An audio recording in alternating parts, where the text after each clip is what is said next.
from the Crypt.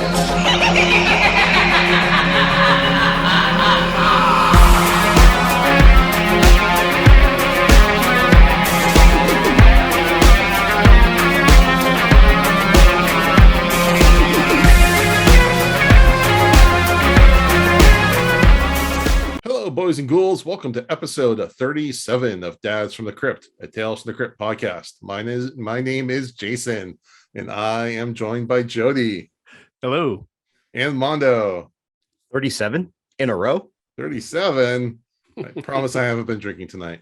And tonight we have a special guest. His name is Bob Trait, and he is the program director for Blobfest at the Colonial Theater. Welcome to the show, Bob. Thank you, guys. Thank you for having me. I really appreciate it. Oh, it's a pleasure. Why don't you tell us about yourself, about the Colonial, and about Blobfest? I'm the director of programming at the Colonial Theater. So if you want to know what we're showing or what we're going to be showing coming up, I'm the guy to talk to. I have been a Blobfest volunteer for several years, almost 10 now, I think. But I've been one of the planners of Blobfest the last 3 years. So it's basically like we organize a 3-day festival that's the celebration of the movie The Blob from 1958, directed by Shorty Yearworth. And if you didn't know, the Colonial Theater in Phoenixville is actually the movie theater that they come running out of. So that famous run out scene that you always see in Hollywood montages about movies or science fictions or whatever, we're that theater. Yes, we still look like that to this day. Our marquee is exactly the same. The neon's a little bit different here and there, but it's exactly the same. We celebrate the movie. We were actually inside the theater. You can actually see where the Blob came out of the projection booth. You can actually go and sit in our balcony for a movie where Steve McQueen came running up to get his friends for help. That's all there. There's several locations in town as well that you can visit. The doctor's house, the high school.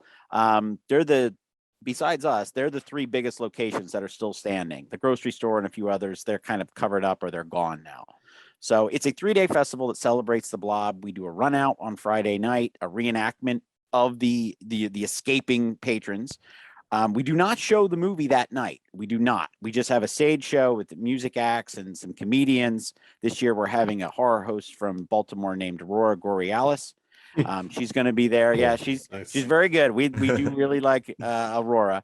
And then Saturday, we feature the Blob as double features. So we'll do War of the Worlds and the Blob. We'll do Invasion of the Body Snatchers and the Blob. We'll also do When Worlds Collide and the Blob. And then on Sunday, we'll do the Blob with the Man from Planet X. But if that's not your thing and you just kind of want to see it once or something, you can. You don't have to get tickets for the whole thing. But we do have a full street fair, which is just like, it's like the little sci-fi B-movie Comic-Con. That's all awesome. the stuff is out there. If you want stuff for Creature from the Black Lagoon or the VHS tapes, posters, artwork, all pillows with the Blob on it, all that kind of stuff. Costume contest. It went from this little thing where we showed the Blob one day and then people started running out afterwards and we're like, well, maybe there's something here. Maybe we should make this a thing, a bigger event. And here we are 23 years later. We did do 2 years of the pandemic. We did virtual events, but we still kept it going. And now we're going to be back in person with a full street fair. We're closing down 2 blocks, have a stage, music acts outside. It's just a lot of fun. And it's not pretentious. Like everybody is open to the bad jokes that they tell on stage. You know, you're in on the joke. Like, yeah, that was a terrible joke, but I'm laughing because it was so terrible. And everybody's very welcoming. And it's a very family friendly event that you will have the goth guy and the rockabilly guy actually enjoying themselves together, like talking, because they have this one thing in common, this movie that they love. It's a shared fandom. Yeah, it's an amazing thing. And we draw people from all over the world, which still is amazing to me at times. Now here's my question. Do you show the 80s remake? That's what everybody wants to know. And this year, it's been the first time in 9 years that we are going to show the 88 version. We're going to show it the Friday before. Oh, love it. I love 35 millimeter. It's 4th of July weekend, the weekend before. We always do it the weekend after the 4th because it's a very slow time. Most people go to the shore and stuff. So we really capitalize on people who want to have something else to do. So we're going to show the Blob 88 on 35 millimeter. And then an artist friend of ours, he's known by Quilt Face, but his real name is Chris Garofalo. He's actually going to do a screen printed Blob 88 poster for us. Oh, That's cool. so cool. So Blob, Chris Blob 88, I think, was the first like modern horror movie I saw as a kid. So like I grew up watching the King Kongs and the Godzilla movies, all the old ones. And I think that the Blob 88 happened to be on network TV. And I just happened to watch it. It was the first like contemporary horror movie, and it scared the bejesus out of me. I'm telling you, when that even in the edited version, but like also like spoiler alert, they kill the freaking kid in like a really like disturbing way. That that stuck with me. Messed me up in so many ways because I saw it late night on cable, and I'd never seen the original. But like when well, first of all, when the guy goes, he's making out with Erica from Baywatch, and he gets his just desserts. That's also a movie from where she's also in Bordello of Blood. Yeah, exactly. Oh, and it's just, and there's so much goriness to that movie, but it's so good though, and so much fun, and it really, it's funny. Yeah, it's really like the whole setup with the guy buying the condoms from the pharmacist, and then points it out, and then he shows up to pick up his daughter. Like the whole. It's but what's his name? You never reach into a drain the same way again after seeing that movie. Never. Oh, it just freaks me out. And then it has like that amazing like stinger at the end, like for a sequel that never happened. That's one of the most horrific endings to a movie ever is him holding the jar with it, and it's just like this muscle just pounding. It's very Stephen King. Well, one of the beauties of that movie was like it was how do you can fight a human, right? You can fight a zombie. How do you fight this this blob? You just don't. It's all consuming, and much like Jason, it's one of my earliest horror memories was watching the Blob when I was young and just being terrified by it. And then years later, as I got older, seeking out the original and just falling in love with the original too. So I was telling them before the show that I told you too, that like I should be there this year because the pandemic taught me anything. It's that life short. And I've always, ever since I read about your guys' festival in Rue Morgue magazine, many moons ago, and read about the running out of the theater, I said, I have to do that someday. So I think this year is going to be the year. I've done it 2 or 3. I did it once just for fun. My wife and I did it because we had never done it. And then I did it 2 or 3 years, I think now, with GoPros and stuff. So if you actually go to the Colonials YouTube page, you can actually see what it's like to run out into the crowd. And I've been on the marquee with cameras and everything. So I've seen it from all different angles. I've even been the guy like doing the airplane, like, directing people, because people just go anywhere. And you're like, no, you got to go all to the right because we've got the roads, cleared off for you. It's so much fun. Well, here's the question. Has there ever been a accident of someone running out of the theater? There usually is. We've never had anything serious, but we've had people who've, bumped into each other. We have people who just throw popcorn and soda. They try to reenact that, there is a woman in the movie, I think, who gets her arm broken. You see her go down and like land on her back. I think she breaks her arm.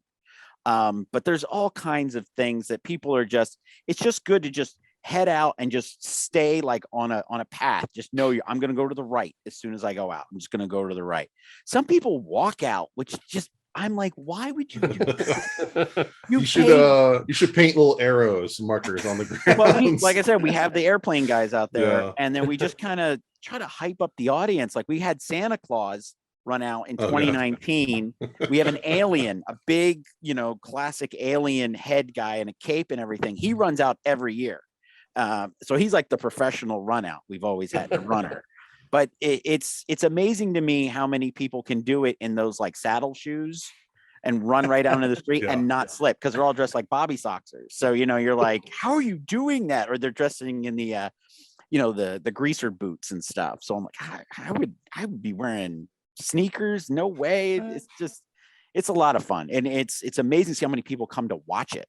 We had a helicopter from one of the local news stations once covering it from above.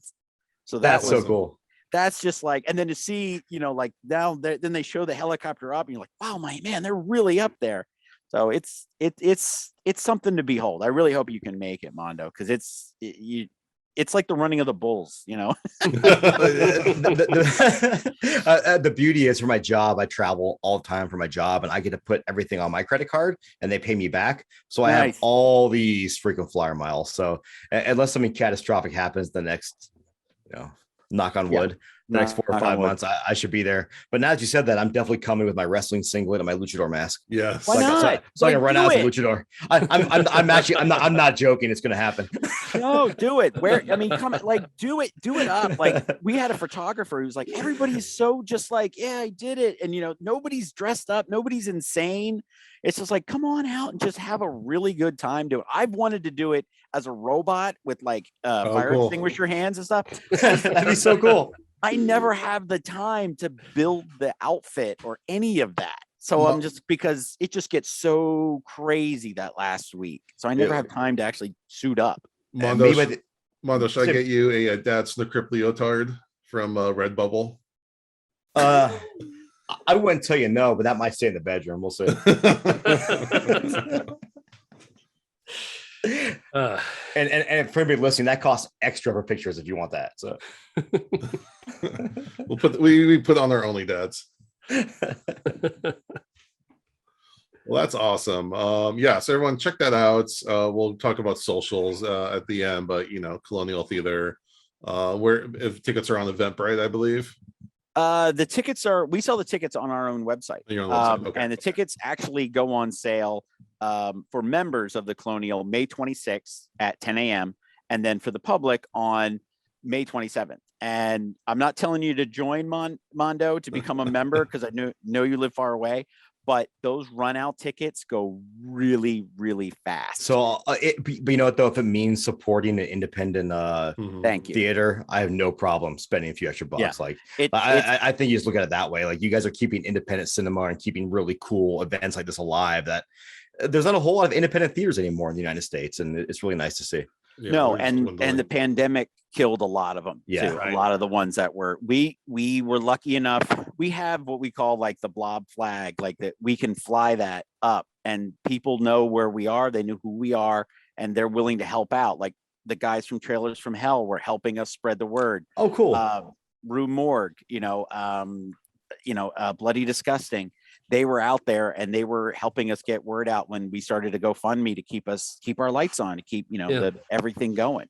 So having that connection to movie history really has helped us out and helped us survive, where a lot of places just don't have that. They're mom and pop. They're trying to make ends meet. They don't have any connection. And if the community, if they can't reach outside their community, they weren't going to make it. Yeah, that's good. I'm glad you guys are still kicking, because, like you said, a lot of places still aren't. No. Yeah. No. I've been jealous of a good friend of ours, Joe Ferry, who lives in your area and goes to the Colonial all the time, because he's all the time telling me about events and movies he's seen there. And I'm just very jealous that I only have an AMC 30 minutes away from my part of the woods. Oh, yeah, I was very sad. I was in Philly for work, and it just happened to be when the hurricane hit. Because my goal was to come down and see you guys and try to catch a movie at your theater, but I didn't want to take an Uber in flooding waters to come. Yeah, we were hit too. Like there were places of it, and I think our power went out at one point for a little bit, but a lot of our neighborhood got really flooded. And then we even had a relief concert for one of the towns. It was like a little town, just like right across the bridge. So we still consider that part of our community. But some of those people were just completely washed out.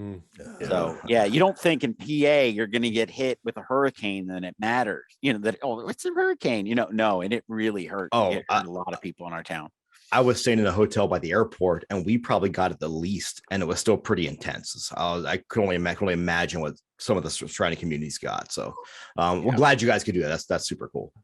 Yeah, we try to do a lot. We've had a lot of people do stuff for us in the last 2 years, so we try to reach out and help out as many of the community, organizations that we can. We've got like screenings for Gaslight coming up, 1944, nice. For domestic awareness month, and that, and those kind of things. So it's I don't want to say it's fun for us to program those kind of movies, but it's nice that you can take a movie and make people aware of other things and how it ties to that film, especially Gaslight.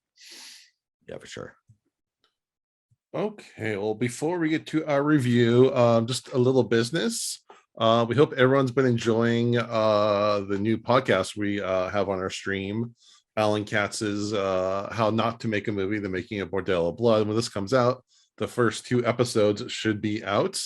And there's more to come. Hope everyone's enjoying it. I've already heard the first 2, and I think they're really informative, really interesting, and very from the heart production. So hope everyone's enjoying that.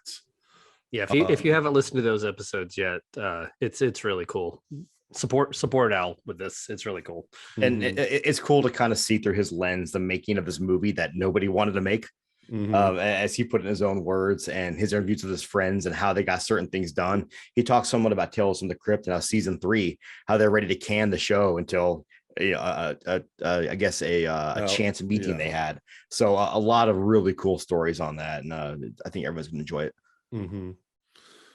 And speaking of Al and Mondo, you can cut this out if it doesn't work out, but there's going to be a screening of Demon Knight in Los Angeles through the what should I call it? It's on the 7th. It's on the 7th through the Secret Movie Club, I believe it's called. Yeah. Jason, are you going? Okay, so again, you can cut this out because I still haven't finalized everything. Okay. So I just want to drop it in, and if for some reason the whole thing falls through, because I'm still like back and forth with someone. If I fly out there, can I stay at your house? Hell yeah. Oh, okay. I was kind of a joke, but now that you said that, I have flyer miles, so we'll see what happens. Yeah. Okay. So again, I want to talk about it, but for some reason, because I've been bouncing emails back and forth with a guy, or he hasn't, so we haven't like finalized. I tell you what, Jason, we'll cut this part out, and then we'll add something in if you can make it happen. I know you're trying to do some cool stuff with it, like with Ethan and Cyrus. Yeah. So where do they screen the Secret Movie Club? Because that sounds familiar. It's different places each time. Okay. They rent out different things. So I think I went to one of their screenings of Roger Rabbit when I lived out there. Oh, that's so cool. Sounds like something they would do. Well, we were just talking about how that's like an original film noir. Would you really think about it?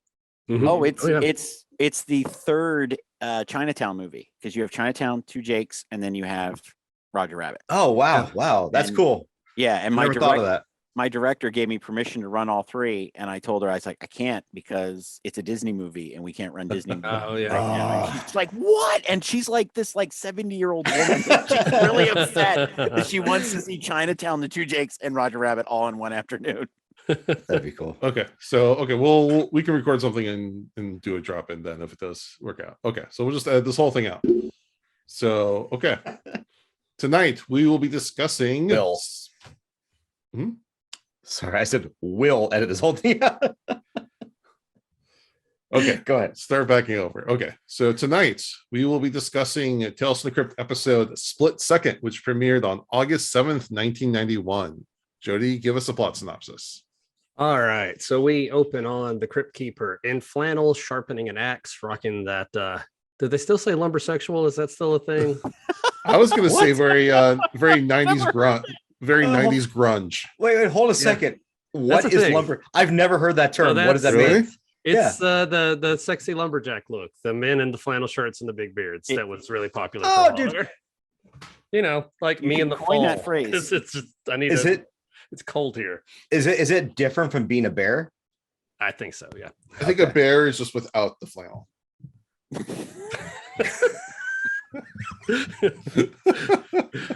A bear, you just coif your chest hair as opposed to wearing the clothing. Yeah. Okay. We're just in the intro of this so far. We're off the rails already. This might be a record. This is excellent. All right. So in the beginning of this episode, we meet a waitress named Liz, and we get to hear her inner monologue. She lives in a logging town. She feels stuck there. She's bored. She doesn't have any money. And while she's waitressing one night, one of the loggers named Banjo tries to flirt with her, and he starts getting aggressive with her because she doesn't respond the way he wants. And then this man shows up. He pulls a gun on Banjo. They kind of tussle, and he demands an apology. And seeing the men fight kind of gets Liz going. She drinks and dances with the man who saved her. And he proposes, and they get married right away that night. They have like a 15-minute courtship of a couple beers and a couple dances, which they find out pretty soon they're not very compatible, but we'll get to that. The man's name is Steve. He's the owner of a logging camp. He has lots of money. And one of the rules of the camp is no women, but he makes an exception because he's the boss. And so the men are sitting around talking about Steve getting married. And Liz kind of has a reputation of being with a lot of the men in town. There are two main loggers that we'll be talking about named Snaz and Artie. But they're going to have to move to a different part of the forest to do some logging. And Liz walks in wearing short shorts and a tank top, and the men all start staring. And Steve instantly goes nuts. He starts getting jealous. He tells her to stay away. He tells the men to act like a gentleman. Snaz jokes about her reputation, but Steve thinks it was Artie and beats the hell out of him, just punching him. What is that thing he shoves in his mouth? Some big pole thing. His mouth's bleeding. So they've learned very quickly. A chair. I was like, what is that? You learn very quickly. You don't mess with Steve about Liz. Don't mess with Steve or he'll shove a pole in your mouth. Gotcha.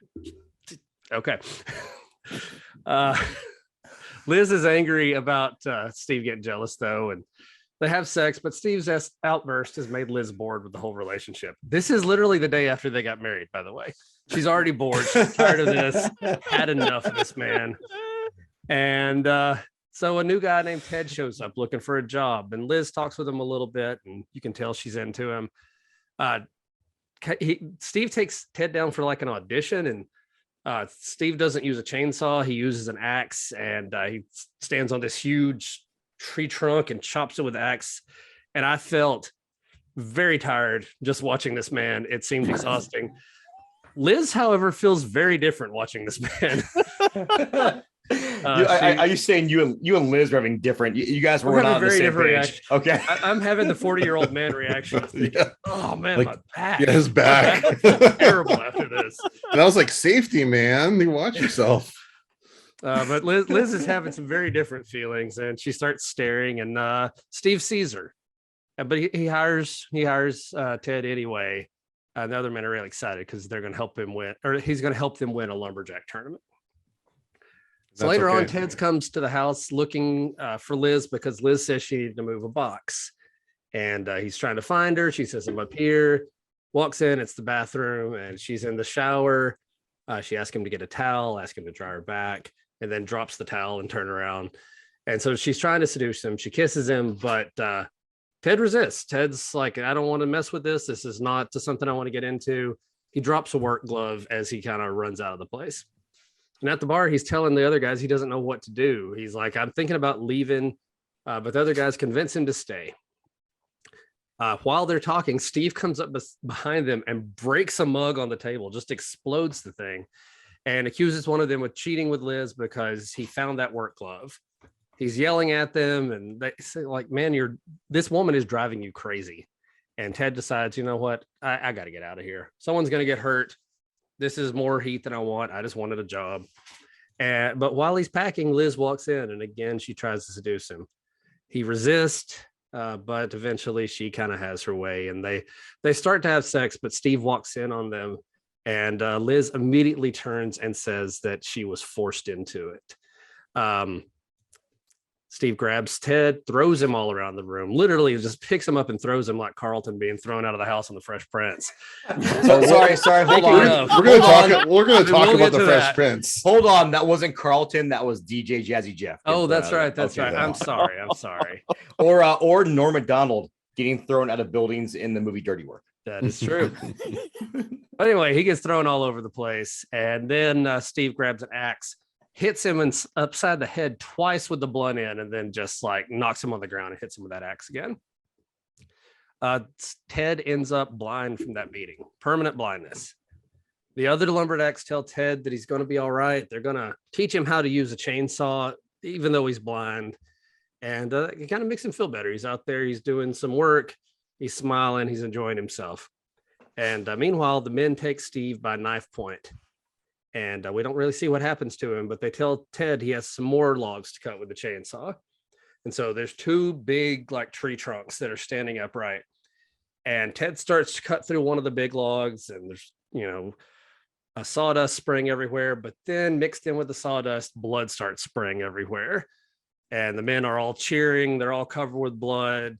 Ted's covered with blood. And then we see that Steve is bound and gagged inside the hollowed out log, and he's being just chopped to bits with this chainsaw. Ted cuts the log into 4 equal chunks, and the men knock them over with all of Steve's parts inside. And then we look over and we see another log. And in that log, Liz is gagged in the next log, waiting for her turn. We go out on the Crypt Keeper, attacking one of his producers, he says, who wants final cut. And I found out that producer actually is Joel Silver, one of the actual producers of Tales from the Crypt, getting sawed in half by the Crypt Keeper in the end. So, yeah, awesome. I was wondering about who that was. yeah, I know. I looked it up. I had to find that out if it was actually. I want to make sure it wasn't somebody we've talked to, because we've talked to so many producers lately. Yeah, but no, it was Joel Silver, so one of the big guys. that's awesome. All right, Bob, you're our guest, so you can start us off. What did you think of this episode? Well, thanks for the journey down memory lane, because I'm going, yeah, I've seen the one with Byron James, because I for some reason, I don't think has a fan club. If he does, I hope he does. But, for me, he's always the guy from Blade Runner and the president of the United States. But then whenever he shows up as the bad guy's henchman, the right-hand man, I'm like, yeah, it's Byron James. I love that. Tango and Cash. He's fantastic in Tango and Cash. He saves that movie on so many levels. But I got right to the Billy Wirth from Lost Boys. As soon as he showed up, the entire episode was awakened in my head. And I remembered exactly how it ended. And I turned to my wife and I said, have you seen this one? She goes, no. And I go, wait till we get to the end. I thought it was a very, it wasn't the best episode of Tales from the Crypt. It has the big finale to it, but I kind of felt like it was a very compact, fast-paced episode. Like, we just get, like you said, it's all in like one day, and it's, all of a sudden, she's bored with him already. And it's just a boom, boom, boom, boom, boom. So I just felt like you were getting like a really like a blast of like Jolt Cola, and then you were like, okay, I got to watch another Tales from the Crypt, and immediately afterwards, I was like, oh, the one with Demi Moore is on this too. So I'm like, maybe I'll go to that one next. I just felt like it gave me such a great taste for Tales from the Crypt again, that I really wanted to watch more, which I'm sure, I know you guys are doing it. I think overall, I just felt like it was just too compact for a whole like Tales from the Crypt satisfaction kind of story. Like, I believe 9 Lives, the one with Joey Pantalone. That's Dig That Cat. Yes. That one is just it's like a Twilight Zone. It's satisfying at the end when you get to it. This is a satisfying like kill, like he got his comeuppance. They both did, but I kind of felt like story-wise, I kind of felt like I just needed more from it. I don't know. That was just how I felt. Like, I enjoyed watching Byron James. I love seeing him as the good guy, and then all of a sudden he's just this jackass, and he's so untrusting. And he's I felt the quote nice guy is like, oh, I saved you, now let me buy you a drink. Like, yeah. Like, oh god. Yeah. He tips his fedora to them in appreciation. Yeah. But it was, he was really, it was Byron James. He was great. And I felt like this, the lead, I'm sorry, I'm forgetting her name at the moment. Michelle Johnson. I'm like, why have, suddenly, I'm like, I had to look her up. I'm like, why have I not seen her in anything else? Like, she just did not look familiar at all. And this show at that time, they were getting everybody. And if you weren't somebody, you became somebody. And I just kind of felt like, where did she go? Or where did she come from? Like, to be there and gone, it felt that was a little weird. And I recognized, all the other cast members like right away. So, as an episode goes, it was I remember watching it when I was a kid. I was sitting on my parents' bed because that's where the HBO was. Whatever reason, my dad was like, my dad was not a horror guy at all. Like, he never showed me horror movies, but he was like, hey, you're going to like this show. It's kind of like the Twilight Zone and Amazing Stories. And I was like, okay. And I was, 14 years old, and I'm watching Tales from the Crypt. And I'm like, woohoo, nudity. But then I don't think my dad was actually watching the show. We watched the one with Joey Pants, and then we watched the Santa Claus one that Zemeckis directed, right? I think. I think Yeah. Through the house. Yeah, and that was it. Like then he just like let me go, and now this became my show, to watch it whenever it was on. So overall it was fun to go back into the world. I just want more now, but that's what I felt like this episode was. It was like that taste. You need that taste of Tales from the Crypt, and you want another one after it. So not the best, not the worst. Fun to see Byron James again, especially because he passed away not too long ago, and I don't think I've seen him in anything outside of Blade Runner. He passed away like in 99 or something like that. Oh, was it? I was looking him up, and he passed away super young, like in his early 50s. Surprisingly, because he has those classic the eyes, right? Like he's so good with the eyes, and he definitely hammed it up for this. But I wanted to look him up, so I know I've seen him in a million things like Fifth Element and whatnot. But also I was super surprised because his last credit was 2004, I think, on IMDb. He died in 99. But he died in 99, yeah. Oh wow. Yeah, just seeing him in Blade Runner, we just ran that not too long ago. Oh, for the 40th, I want to say 40th ananniversary. And as soon as he comes up, as Leon, and I'm just like, there he is, and he's just so good, and he gives you that really quick, a taste of what a replicant is like, and he wants 4 years to live, and Rutger Hauer's story is obviously much longer, but he conveys a lot in a very short amount of time.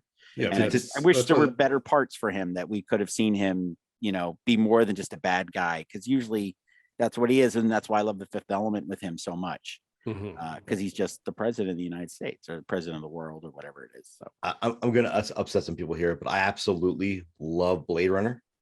And I will say that Blade Runner 2049 is better than Blade Runner.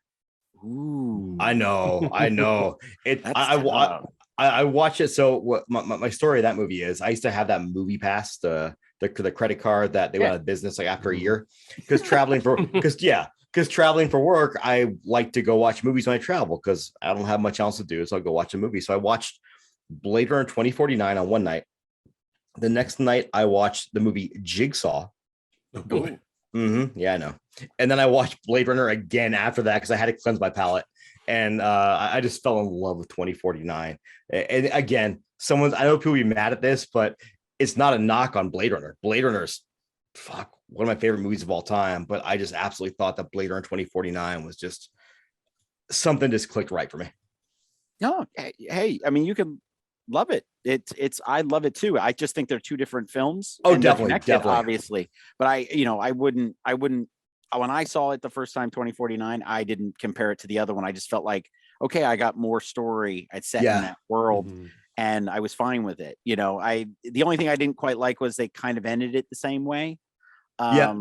Which I understand, but I'm not crying for Ryan Gosling. I still cry for Rutger Hauer. I don't. I don't know, maybe it's because it's Ryan Gosling I'm not crying for. All right. Mondo. Mondo, what did you think of this episode? I liked it, but much in the same vein as Bob here. I thought it was kind of middle of the road.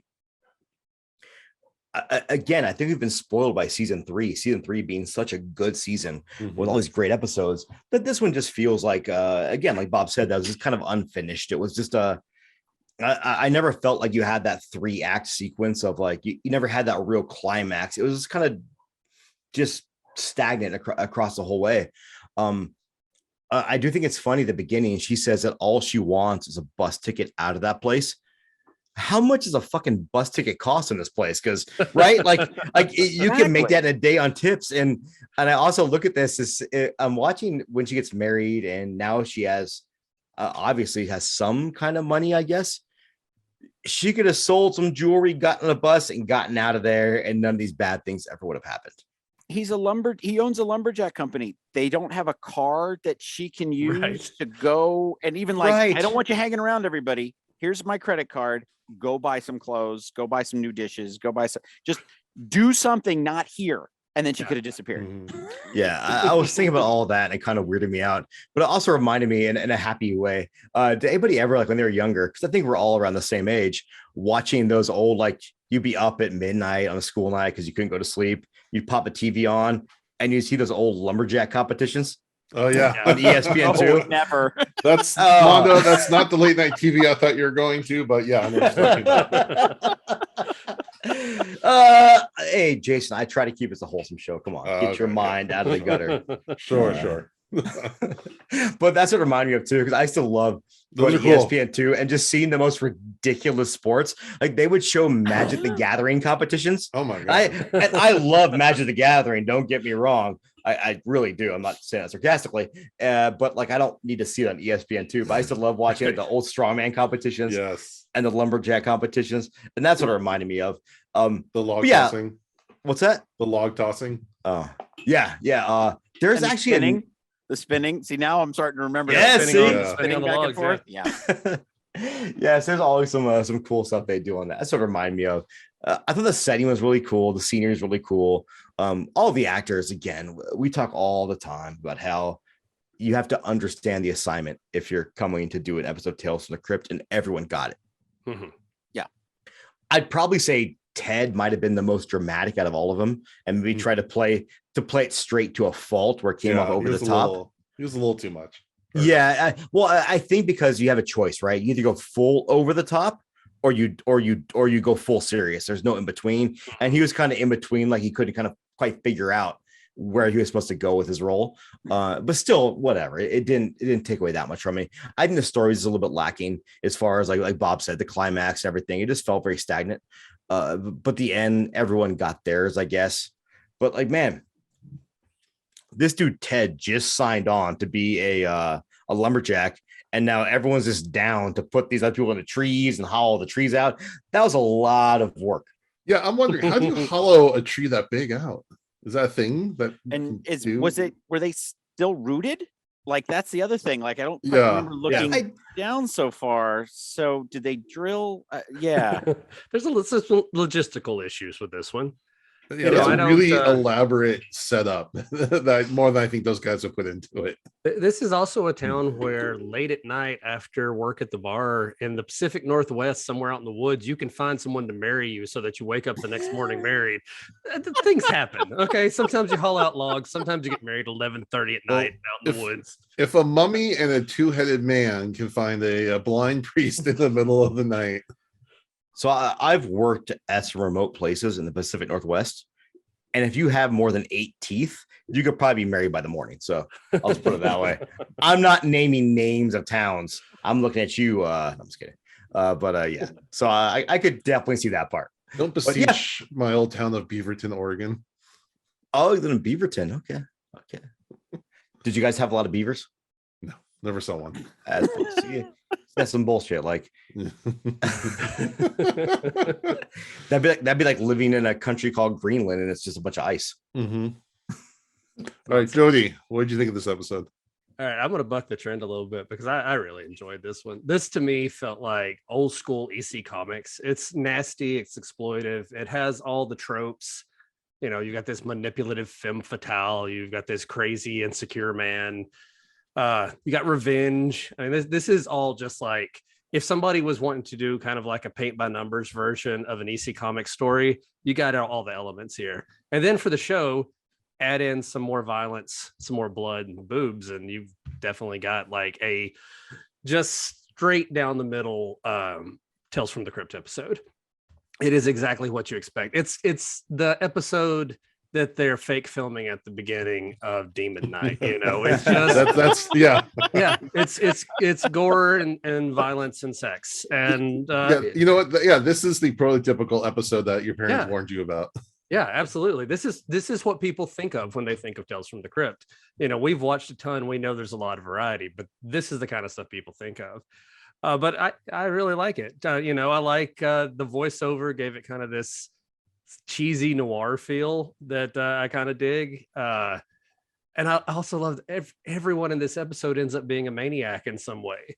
Like That's true. Even the protagonists, I guess, other lumberjacks at the end, they thought it was totally cool. Like, you know what we should do? yeah. Put these fuckers in hollowed out logs. Let's slice these motherfuckers up. Yeah, how does that conversation happen? So, Snaz. So I had an idea, Snaz. I mean, right now, Will Smith's probably having conversations with his people, like, how do we get this guy in a log? we'll get to that. Yeah, But you know, like, okay, so Steve is a maniac who the first time someone like glances at his wife, he shoves like a chair leg down his throat. The Liz, her whole thing, like, it's not even about sex. She's just trying to stir up drama because she's bored. So she's willing to like have all this craziness happen around her. And then at the end, these two just random guys are like giggling with glee as blood covers their face and their boss is chopped up with the chainsaw. I just love how over the top it is. It's a completely nutty episode. You know, is it probably a little bit of a sexist episode because this lady is like the cause of all evil? We don't allow women. Look what happens. Maybe, but it's so over the top. Oh, wow. Yeah, and I never thought of it that way. And they also like say she's making you crazy. She's Like making you crazy. She's which is the problem. yeah, they're blaming it on her. Like, no, you're making yourself crazy. Well, I mean, you mentioned that Steve was a maniac. Would you also say he was a maniac on the dance floor? I mean, they did dance. Well, I don't think he was a maniac then. At the very beginning, he seemed like a pretty decent guy, even though he was putting a gun up to someone's head when we first met him. So maybe he saw it. Maybe he was ready to snap. He might have been. I'm glad we didn't see that guy at his lumber camp, because I would have been like, why didn't you just tell your employee you're being a jerk? I'm gonna, Right. You're fired. I'm glad he wasn't an employee. Under his head. No, Banjo was just there with one of the other logging companies in the area, I guess. Yeah. Yeah. What else you gonna do when you work up there? I like what you said about her and the voiceover and the femme fatale, because I got like, I'm really into film noir at the moment for work, and I'm like, wow, it's really, she's doing the voiceover and everything. But I kind of felt like it flipped the script. The woman had the power and she was controlling everything. And granted, she was evil. We can just straight up evil. I mean, but it was different, especially in the 90s, to see something like that, to be that in the face. She was controlling everybody. And then Billy Wirth was a boy toy. Like, he was straight up an object of her affection. So I thought that was different, which is, what I think Tales from the Crypt did a lot of times. They that's cool. Well, and even though Steve's out here beating the hell out of everyone, like, he's not actually the real villain of this episode. The real villain is Liz. She's behind it all. She's the mastermind. Yeah. So I'm gonna jump in, and I liked the narrative, the monologuing she did, narrating. The problem is that they stopped with it, and she didn't have anything like in the last couple of minutes. If they would have kept that, and if you could hear her inner monologue as this guy's about to chainsaw her into four pieces. She does. She says, yeah, at least he found a way to stop the boredom or something like that. Okay. She says something to that effect. Okay. But you're right. There is a point where she does kind of doesn't say anything for a while, and then we don't hear it again until the very end. Right. Yeah, I think if they would have kept that more, it would have kind of kept it a little more cohesive, because this episode is just going so fast. There's no room to breathe. I didn't love this episode. I mean, it's a banger of an ending, because I remember seeing that as a kid, and that left an impression, but I don't remember anything else about this episode. I just remember that one scene. I guess my problem with this episode is that it felt like a Skinamax episode up until like the last minute. Like, how much Skinamax did you watch? An appropriate amount for a 90s kid. Yeah, because I don't remember blood and guts and Skinamax, but just saying. No, I'm saying like everything right up to that point. Okay, felt like a bunch of manly men off in the woods, and then the hot wife, and there's like casual nudity, but not over the top nudity. It just felt more like a Skinamax episode, right? But with a Tales from the Crypt ending. And the acting was pretty good. The Ted character was kind of a wet blanket a little bit. But there are a lot of good character actors. So this was directed by Russell McKay. He did a ton of music videos from Billy Joel, Paul McCartney, Duran Duran, Bonnie Tyler, Queen, Elton John, and then he went on to direct movies such as Highlander 2, The Shadow. Oh, he directed Highlander as well. Oh, the first Highlander? Okay. He did like the Teen Wolf TV show. He directed Resident Evil Extinction, and he also actually went on to do 3 more episodes of Tales from the Crypt. So he has a great resume. You guys are the experts. Who has the most episodes directed for Tales from the Crypt? That seems like a lot. Like that has to be up there. I'd have to look. Okay. I have to look at the whole series. That has to be at least tied. I can't imagine anyone did more than that. Yeah, because they like to rotate their people around enough that I Mhm. can't imagine somebody came back many more times than that. I Yeah, just my- thought Zemeckis would have had, there's always something that he was trying new or different that he probably would have been up there I like think at 3 or 4. again, at the top of my head, Mhm. he only the ones I can think of were All Through the House and The Yellow. I'm not sure if he did others, but He produced a lot. I don't know if he directed a but, lot. Yeah. Okay. All right. We already talked about Byron James, but yeah, I remember him most from Fifth Element. I think he was he the general President. or he's the president? Okay, No, he wasn't. You're right. I keep saying he's president. No, he was the general. Yeah.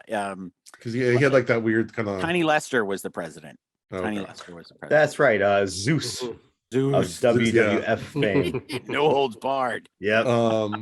Liz is played by Michelle Devo. Johnson. She has an interesting resume. I would love to see her do more. She was in Waxwork. Dude, I love Waxwork so It's much. a great movie. I think that's such an underrated horror gem. Mhm. I fucking love that movie.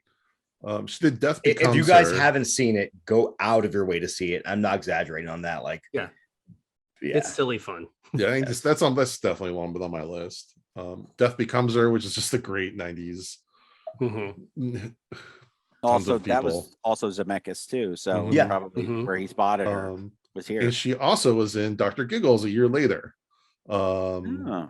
Which was directed by Manny Cotto, who did the previous episode. I think as a podcast, we may have talked about Dr. Giggles the most of any podcast ever because I feel like at least once every other week we talk about Dr. Oh, Giggles. Yeah, I've been on Dr. Giggles kick lately. I we're love that actually movie. going to talk. There's another Dr. Giggles comparison that we're going to make in a minute. Okay. Billy Worth again. Who was he in Lost Boys? He's the dark-haired one. Yeah, just one of the vampires. Okay. Yeah.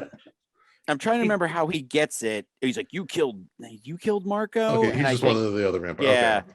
yeah. He doesn't say much. He's not like the blonde-haired one that gets. That's a Billy Winters.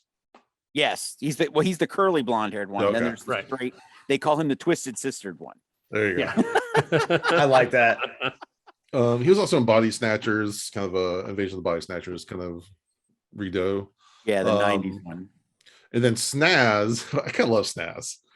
He's played by Dan Martin. He has a great resume. He was in the Stand miniseries. He was in Beverly Hills Cop 3. He was in Heat, but he was also in Leprechaun 5 in the Hood.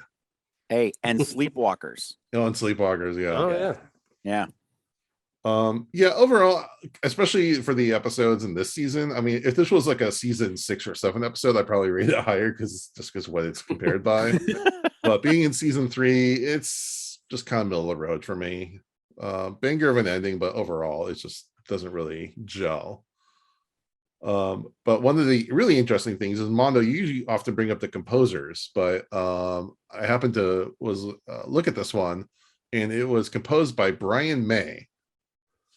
Now, it's not the Brian May from Queen. And if you listen to my Manny Cotto interview, I bring up the fact that Dr. Giggles is also composed by Brian May. And I totally in the interview thought it was the guitarist from Queen. It turns out, no, it's just another composer with the exact same name. He's a renowned Australian composer who did Road Warrior, Mad Max, Mhm. and Freddy's Dead. Ooh, okay. So unfortunately, he's passed away, but shout out to Brian May. More Dr. Giggles in this And same more episode. Dr. Giggles. Yeah. I'm all for it. I just want to do a podcast that's dedicated to the works of Larry Drake. Yes, that might have to be a thing. I have to give you my nerd card. I've never seen Dr. Giggles. It's good. Oh, it's great. It's Uh, good 90s fun. You know, But when it came out, it's kind of one of those slashes that slid under the radar. But man, it's Yeah. got some really good stuff in it. I love Larry Drake and Darkman. Like Darkman Yeah. is one of my Mhm. all-time favorite movies. He's so good in that movie. And- what a villain, right? Like just so cold and callous, and that perfect sneer with the cigar. Oh, So good. and I never look at a cigar cutter Oh, ever without Yeah. thinking of Eddie Black. Ever. same here. Ever. Such he's so good in that movie. I think if you enjoy those old 90s kind of, I wouldn't even say goofy. It was actually a pretty nasty slasher for its time. I think Dr. Giggles is a super underrated movie that like more people should watch. Well, that's so funny. It could be a nasty slasher, but then like they bring in this like almost like the Mask kind of Yeah. kind of moments where he has like a syringe that's like 4 feet long. Yeah, So but that's why I comic- love. No, that's what's so great because it's so serious with all these crazy gags. We're definitely doing an episode on Dr. Giggles at some Yes. point because I have I want to talk about that. All right, Jody, why don't you give us a comic comparison? All right. Shock Suspense Stories number 4 is where this one came from. This is August, September 1952 issue. Script by Al Feldstein, one of the founders, and art by Jack Common, who we've talked about before.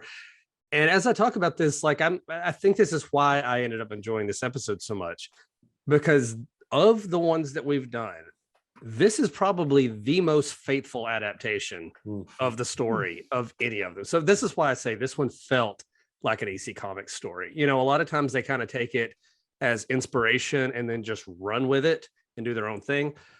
They added a little sex and violence, but other than that, it's the same story. Some lines are actually lifted directly from the comic too, like when Steve says, you know, on my time you hack paywood instead of, you know, doing all the tournament stuff. That's a direct line from the comic. When Ted gets nervous about Steve, Liz says, don't mind him, I don't. Directly from the comic. So this is an EC Comics story brought to life. There's a few minor differences. The whole thing about Ted's preference for an axe versus a chainsaw isn't there because everyone uses axes. 1952, a little more old school. Ted does manage to fully resist her advances because this is a comic book for kids. You couldn't quite go into all of her seduction, but she still tries to do stuff, and she still screams rape when Steve catches them, and Steve beats him in the head with a rock instead of an axe. So again, they just kind of up the violence a little, and it ends with Steve in the log as Ted starts chopping it in half with an axe, and Liz's face as she knows she's next, which is actually kind of worse to get chopped in half with an axe, I would imagine. Yeah. You know, the chainsaw at least kind of just cuts right through and does its job. The axe, that's going to take a while. But so yeah, it's the exact same story. This episode felt more like a Tales from the Crypt comic strip than just about any of the other ones we've watched. And I think that's part of the reason why I like this one so much, because remember, my introduction to Tales from the Crypt was the comic. And so that's what I look for a lot of times. It's a good little comic, but I like where they took it, just jazzed it up a little bit. Nice.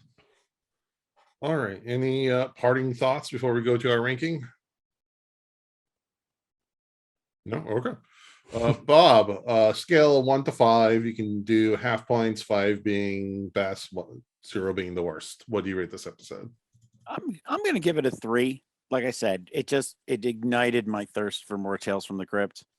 Also, my anger that I just can't go get them all on DVD, or Yes. I've got to go to alternative sources to watch them. But you know, it reminded me of being a kid and watching it and getting sanctioned by my father to watch something that probably my mom would not have gone for. So that alone that gives me a 3. I probably would have gone to a 2.5, but the memory of everything that went with it puts it at a 3. I mean, Byron James was good. I love the kicker at the end. I just wanted a little bit more. You know what I mean? Like, a burger is still a burger. Sometimes you can have a really good burger, and sometimes you can just have, it's just a burger. You know, so that kind of thing. All right, Jody. Yeah, I'm going to go up a little bit because, like I said, I really enjoyed feeling like a Tales from, you, Bob, you said that you were probably about 14 watching this. Yeah. This felt like an episode made for a horny 14-year-old boy. I did do a hey-o when the towel came down. Yeah, that's the intended audience for this, and you know what? I still like it. It's still fun, and so I'm gonna go with a 4 on this one. Wow. It's not top tier, but I really enjoyed it. Mondo. I'm gonna go right in between at a 3.5. And one of the reasons are, when I was a young man, not 14, but young, this is one of the first episodes I ever remember watching of Tales of the Crypt. I very vividly remember this episode. And like you kind of said, Jason, I think if this came out in season 6 or 7, we'd be raving about, oh God, give us a good episode, finally.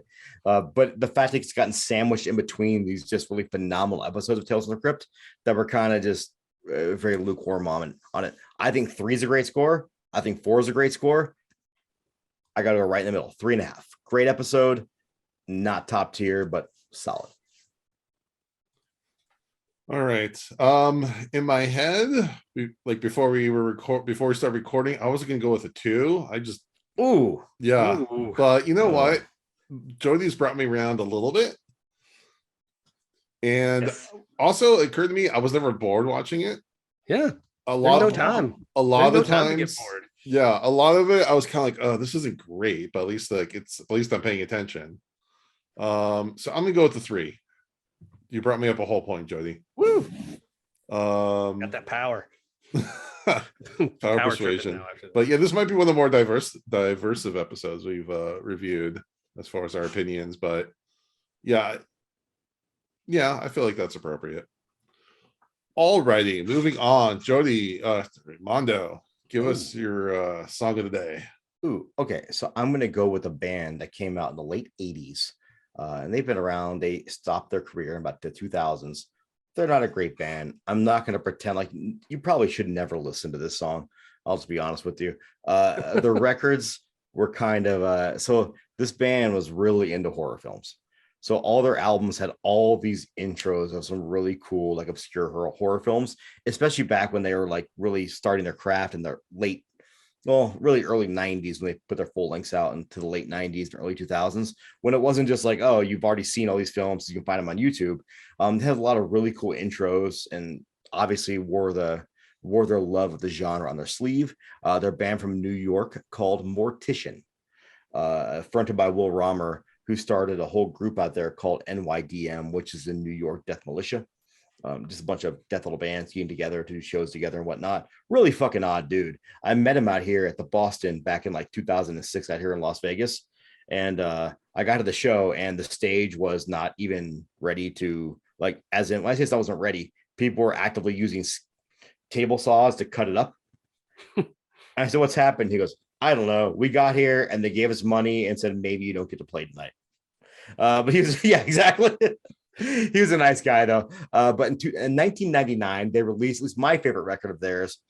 And when I say my favorite record, I'll throw it on just to hear some really cool horror movie intros with then a bunch of noise with a guy going over it because you can't understand a fucking word he says. But I'll go with, but the record is called Chainsaw Dismemberment from 1999. And I'll go with the track off there, Psychotic Rage, which I think is maybe a minute long if you're lucky. So song of the week, Psychotic Rage, because there was some psychotic rage in this episode from the band Mortician from the album Chainsaw Dismemberment. And if you look at their album cover of that, it's very Texas Chainsaw influenced. They had other records like Hacked Up for Barbecue. I think their final record is called the last Bloodbath section. Oh, sorry, Final Bloodbath Sessions from like 2004. And I don't think they've done anything since except for just some random stuff here and there. They still play live. Like if you're in New York, like our friend Allison's in New York, she should not go see Mortician. No, but it doesn't seem like her vibe.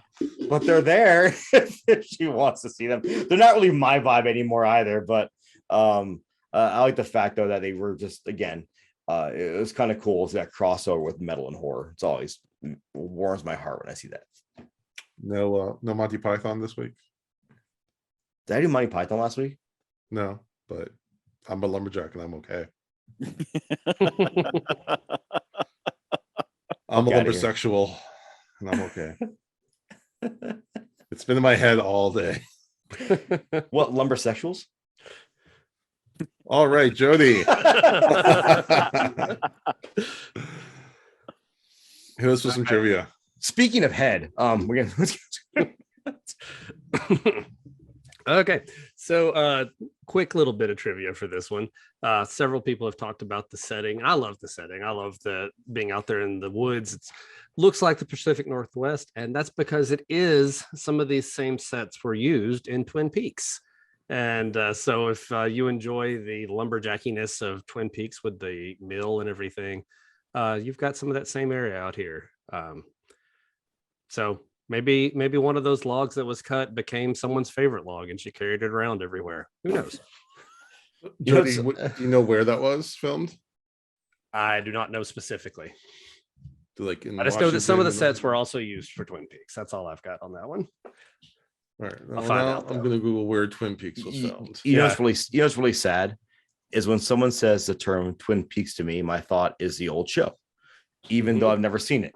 With our younger audience, if we have a younger audience, all they can probably think of is a super misogynistic restaurant. That is true. It does exist. All right, it was filmed in the old lumber town of North Bend, Washington, about 30 miles east of Seattle. Oh shit! Okay, There you go. So I have not been to the east of Seattle. Bend, Oregon. I think they still have the last Blockbuster. No, this is North Bend, Washington. North Bend. There's Okay. Bend, Oregon is yeah. So it's a whole different thing. What's crazy is there's a Bend, Oregon. Mhm. There's also a North Bend, Oregon. That's like 100 miles away from Bend, Oregon, and then North Bend, Washington is like 300 miles from that. It's so none of it makes sense. No. I also see that it was that they did some filming in some place called Snoqualmie. Oh, That's a great name. My company, I've been to Snoqualmie. There you go. Yeah, my company does some casinos. That actual casino called Snoqualmie. Snoqualmie, Washington. So Yeah, it's if you ever want to visit the set of this episode, wander through the woods in Snoqualmie. You'll probably walk across it at some point. There's a casino there, and what I will tell people is everything around there is just pretty fucking cool. Like we do some casinos up there, and one of them is right by a little town called Poolsbo, which also known as Little Norway. So there's all kinds of little rad cities up there, and if you haven't done it, if you ever go to Seattle and want to go to a smaller city, you have two choices: to take the bridge or the ferry. Take the ferry. The ferry is so much fun. Just saying. Nice. All right. Well, that moves us to dad advice, and Bob, you're our guest, so hit us with what you got. Well, the first piece of dad advice I have, I recently discovered it, and I got it from Bruce Lee. And he said, instead of buying your children all the things you never had, you should teach them all the things that you were never taught. And material wears out, but knowledge stays. So I thought that was, it's something that I've been trying to, remember. And, when I get to those points with my son, who's just 2 and 5 months. So I'm, preparing myself for those moments now, but it really stuck with me. And I think I just saw it scrolling through something on Instagram, and I was like, that's actually really good. Yeah, I like that a lot. It makes a lot of sense. But as far as my own dad advice would be, it would be to tell my children, my son, if I have another one, what a daughter or whatever, is to take chances and to not just settle. I didn't take enough chances when I was growing up. I always played it safe. I always did, instead of doing the crazy thing, I always did the safe bet. And I unfortunately applied that to too much of my life and did all the safe choices until I got much later in life. And then I met this woman who I had, I knew I could not live without. And I did everything I knew I had to do to be with her. And, we're married, and now we have a 2-year-old son. And that choice, that chance that I took influenced me from that point on. And then I just started making all of the right choices for myself and taking those chances. So take a chance. Don't always worry about what's the safest bet. If you're not going to take the chance on a job you want, or playing a sport that you want to do, or, going off and being a painter, you're never going to know. So you've got to take the chance and learn from those mistakes. And if you don't learn from the mistakes, then you're not learning anything. If you're not taking a chance, you're not going to fail, and you need to fail to succeed. Yeah. So that's my dad advice, is to take chances. Don't always play it safe, and, learn from those mistakes. So that's the dad advice I'm going to pass on to my son. And I'm going to say, look, it worked out. You're here. So, you know, Awesome. I'm happy you're here. Your mother's happy you're here. I'm happy I'm with your mother. So, and if I wouldn't have taken that chance, you wouldn't be here today. So I've got a good, you know, flip side to it. So I can say, here we are. Yeah. But that's my dad advice, you know, teach your kids to take chances and, you know, enable them to take chances and tell them you're going to fail, but eventually you're going to succeed. You're going to learn. Mhm. So that's my dad advice. I You know think- what? I love it. Well, not the qualifier, but the amendment might say like take chance be moderate in that in both ways, because sometimes there's chances you should not take. Well, Like, yes. Don't jump getting off the into bridge. getting into a car with someone who might have been drinking, that kind of thing. Yeah. So it's like teaching them which chances are the ones that are worth it. Right. I think I'm would a be I'm a cop's important. kid too. So it's Yeah. you Ooh. know, all your whole life is, you know, within the law and staying safe and doing those kind of things. So, you know, I'll have that too. Yeah. Right. You know, one thing I think helps kids take chances is if they know that, you know, you go out there, you try things, you take these risks, like, you know, let's say you want to be an actor and you want to move out to LA. If they know that on the flip side of it is mom and dad are still there, like you're still there. If you fail, we're still with you. We're still supporting you. We're still backing you up. And, you know, if you need to come back at some point, we're always available. I think having that safety net of Mhm. parents who are encouraging them to take those chances helps people do that too. Like I mean- they're willing to step out because they know that if something goes wrong, they at least have that safety net. I've talked about here before, like my parents were drug addicts, alcoholics, and you know, I didn't have that safety net. So I've always told my daughter, like, I am excited to be that safety net for you. Yeah. To where again, like Bob said, go take those chances. If something doesn't work out, I have a room right here that you can come Yeah. right back to Go try stuff. We're and here. sleep tonight. Like I'd rather you do those things and try to live your life to the fullest than to pull back because you're worried about X, Y, and Z. Because I'll always be here. I'll always help you figure it out. Like, you're talking about being an actor. I remember I was just in an interview with John Krasinski, and his parents said, you know, go out, try it for, I think it was like 2 or 3 years, and then, you know, come back. And he gave it that shot. And he was just auditioning all the time, but he was also waitering and stuff. And then like, he was literally packing his bags to go home because he figured he'd give it the 2 years. And then like the week before he was still scheduled to go home, he got the call about The Office. Yeah. And that was Yep. it. I mean, You know, I have my but current job. His parents supported him. They Yeah. gave him a chance to go out there and say, go do it, pursue it. You know, I worked for Apple for almost 10 years for my current job, and Apple was it's what, $1 trillion company. To the company I work for now, we make $13 million a year, which is a big stark difference. And I got the job because I was at the bar one day just having a beer and met the right person and took the leap, and I would never look back. Mhm. And Yeah. so a lot of times that chance that you think, like that jump you think, or whatever, the chance you think I shouldn't take might be the one you should take the most. Mhm.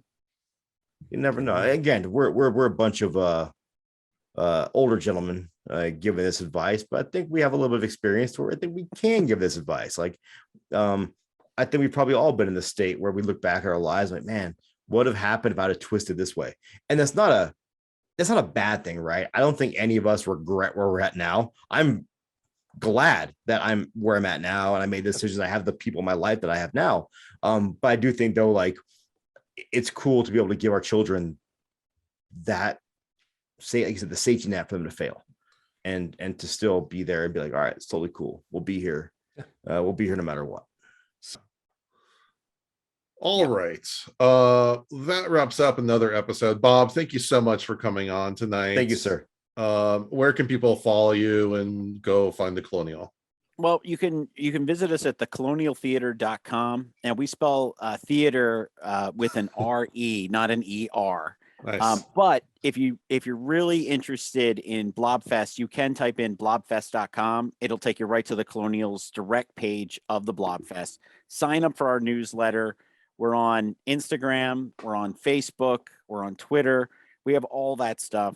We post, all of our events are on Facebook. Each one has its own like event category thing, costume contest, tattoo contest, all those kind of fun things. And then we keep the pages going throughout the year. There's always articles about the Blob or Steve McQueen, and we kind of give you hints of what's coming. it's a fun event. You can bring your family to it. There's something for the kids. There's something for you. If you're a movie nut, you can get a pass for the whole weekend and see everything. If you're into 50s like rockabilly and the dressing and everything, we have a blob ball on Friday night. After the run out, we have a separate ticket with a live band. You come into the theater. We have a marble floor concession stand. This is the building we bought next door. So we didn't change the inside of the original theater. We actually bought the building next door and we turned that into a dance floor.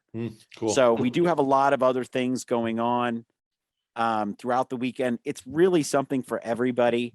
Initially for me, when I first started just going as a patron, it was the double features. I wanted to see all the movies and I wanted to buy all the fun stuff on the street. Now it's about interacting with the fans and seeing people who are like family. Every year it's like the family reunion. We get together, we have a good time. I see the alien and we go out for a beer afterwards. we do all that kind of stuff. And it's been 3 years now since we've been in person, and 2 years virtual was fun. It was a lot of work, but it wasn't the same. It wasn't seeing your family and your friends and making new family and friends. And we've made a lot in the last 2 years virtually, and people are ready to come and visit. So Mondo, if you're coming, there is some places to stay. We do have them listed on the website of, where you want to stay. The Mainstay Inn fills up pretty quick, but you'd literally be half a block away. Like you could just walk right down. So there is that. There's lots of Airbnbs if you want to stay, but I do recommend staying for the entire weekend. There's just lots of fun stuff. They even have a 5K on Sunday morning that's put on by a local running group called the Renegades. And they actually, in the past, they've had little blobs that you'd have to run around, to be part of it. And then you got a little blob, medallion that you did the run. So it's really something for everybody. And there's dances and things at night, and there's bands playing, and you find some great stuff in the street fair. I mean, that's just awesome. But we have a lot of fun. We have a host, Dash Daring, who will host you through the weekend. Like Aurora Borealis does Friday night, but Dash is your MC all day Saturday for the event. That's cool. And if there's anybody who loves Blobfest to the pinnacle of how much you can love Blobfest, it's Dash Daring. And awesome. He's just your intrepid reporter who's going to tell you where the blob is, what's going on, and how much fun, you should be having, because you have a lot of fun. And my goal is 3 days. I'm definitely not doing a 5K. But if you guys ever have a Blobfest grappling competition, let me know. I'm in. I'll sign up for that. Oh, yeah, rock climbing. Yeah, that'd be great. You fall into Jello. Not grappling. I'm a jiu-jitsu guy, so okay. I don't want to run or climb. I just want to choke people unconscious if they and then have a beer afterwards in friendship. But no, I'm super stoked. I really am. Like I'm not joking when I say it's one of those fests I've read about for so many years through Fangoria, Bloody Disgusting, et cetera. And I'll unless I'm not in good health, which I doubt. I'm a pretty healthy guy. I'll be out there this year. Hopefully to see you guys. Well, super stoked. It's that chance to sit in a movie theater where the people are attacked. You're watching a movie where right behind you, the thing would have been coming out and getting you. And it's very rare that you can do that. Sure, you can watch True Romance at the Vista in LA, but that's supposed to be like Detroit, so it's not the same thing. But this is that moment. And then if you actually get to run out, you're living that moment. Now we do close the streets will be closed all summer long on the weekends. So if you didn't make it out and you showed up for one of our other events that we had that Saturday or whatever, you'd be able to run out of the theater like, I'm still doing it, but you wouldn't have to worry about cars zipping by. The ushers might get mad too, and people might get mad as you disrupt their movie. But you'd be surprised what our ushers are able to put up with. I'm just thinking like someone who owns like a flower shop across the way, and just at random times during the day, people just come screaming out of the theater next door. I've seen it. It's kind of weird, but like people who are, they're in September and they're like, we're going to run out. And they run out and you're like, guys, there's cars out there. What are you doing? Just make a quick right. So we do have a blob shirt that we sell year round. in our little concession stand / like gift shop. So we do have, if you didn't make it out and you still wanted some blob stuff, we do have like a book and magnets and all that kind of fun stuff. I might need to order a Very blob cool. shirt. You should come out too, Jason. You too, Jody. It's Okay. nothing else. I There's tried. nothing else. I tried. I would love I to. don't just have schedule, enough yeah. frequent flyer miles. There's really nothing like it. It's really, really Yeah. different. No, I would love to come. Just I'm already got one film fest lined up this year, hopefully. So I'm hoping I can make that one help. But that's like 2 hours from your house, though, right? It That's is, a drive. it is, but still, you still got to pay for it. Well, make a plan, like 3 years. Then you're like, yeah, I'm gonna. there we do go. it. There we go. There you go. You got to make that plan. All right. Again, thank you, Bob, for coming on. It's a blast. Thank you for having me. Next week, we will be reviewing episode Deadline. We appreciate everyone for listening. We would really appreciate it if everyone would give us a rating and review on iTunes and a rating on Spotify. And with that, we thank you for listening to Dads from the Crypt. Adios.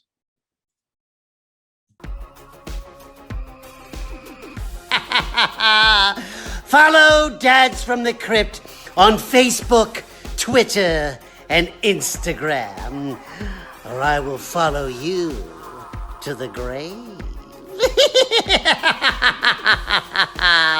No, seriously, you really should watch.